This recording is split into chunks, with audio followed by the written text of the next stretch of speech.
Oh hello, back again. You obviously loved the first one.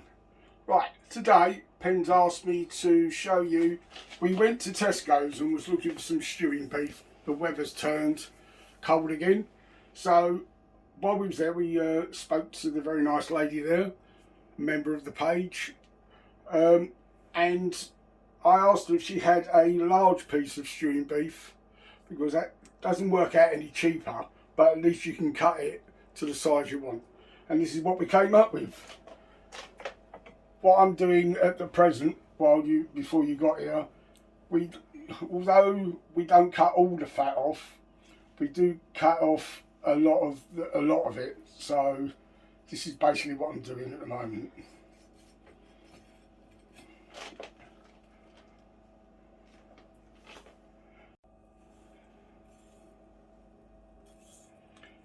Now obviously what you need when you're doing anything like this is a sharp knife.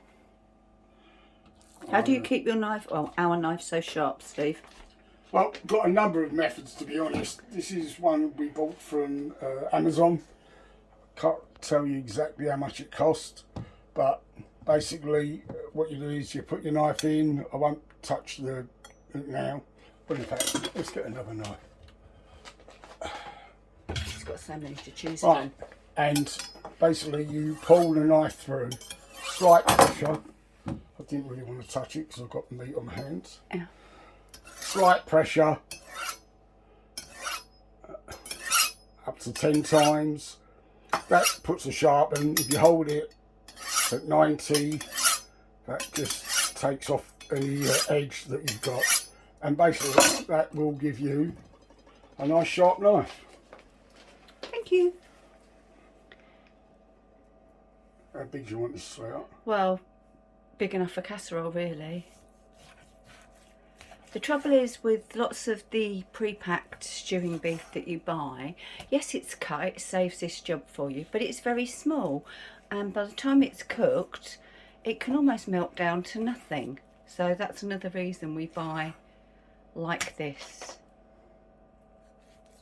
Just going to show you the amount of fat that Steve cut off.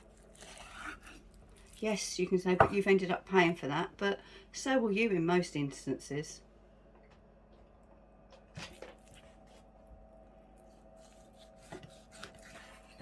And let's not forget that fat is what, Steve?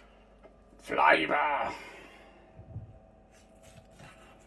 Right. So if you do this, cut them into the sizes that you think will work for you. What have you done those in? About 1.5 inch? Yeah, I mean, it depends on obviously the shape of the meat. I mean, generally you want it, remembering, depending on what you're going to do with it, if you're going to stew it for a long time, it's going to break down. So I always believe the larger pieces, you still end up with something in your part of the end of the cooking.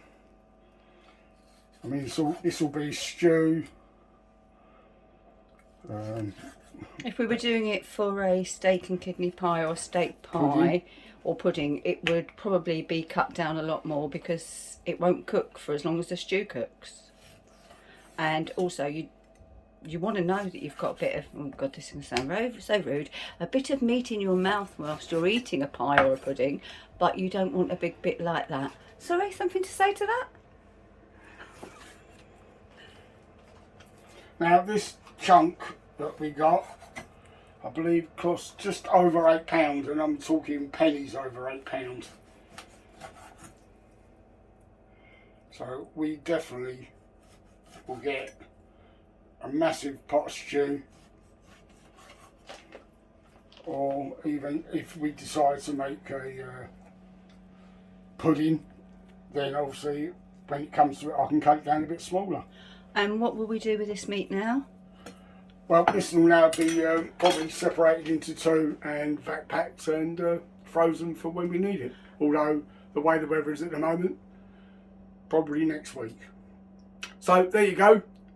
Always look out. Don't be afraid to talk to the person behind the counter, just because what you see in front of you isn't always what they've got. If you ask them, have you got, they always seem obliged to help you out, and they'll say yeah or no.